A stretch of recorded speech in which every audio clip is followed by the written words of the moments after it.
This president was famous for being the only person to take office without actually being elected as vice president or president.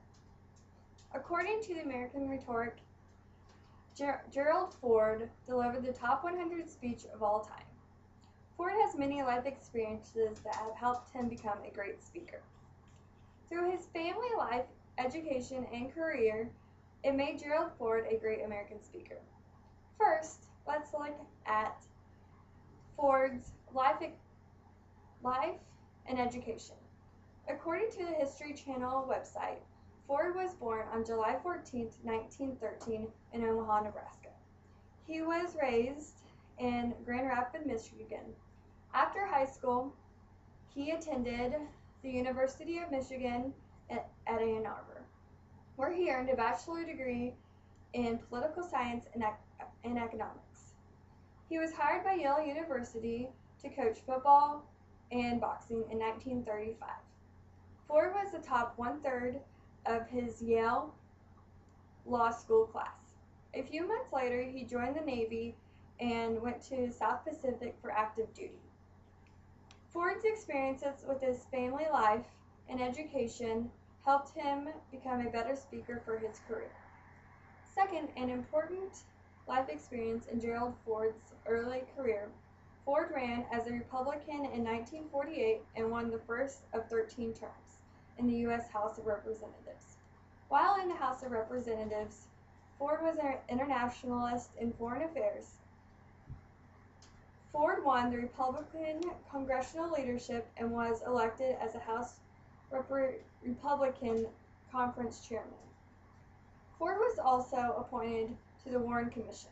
In 1965, he was elected as House Minority Leader.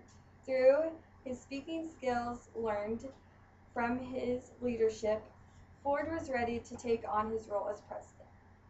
Lastly, let's look at Ford's presidency.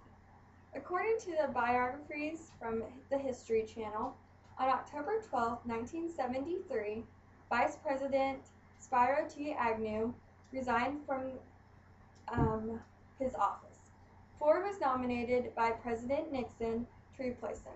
It was the first use of the 25th Amendment.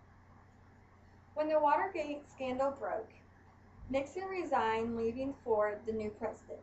He was the only president who was neither elected to the presidency or to the vice presidency.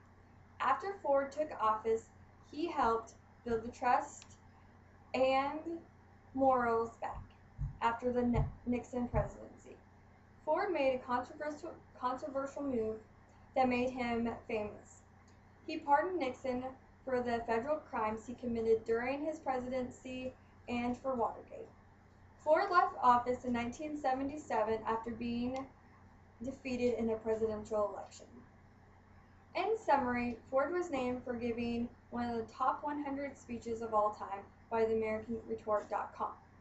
A quote from his famous speech is, "Do you grant a full, free, and absolute pardon unto Richard Nixon for all offenses against the United States which he, Richard Nixon, has committed or may have committed or taken part in during the period of July 20th, 1969 through August 9th, 1974.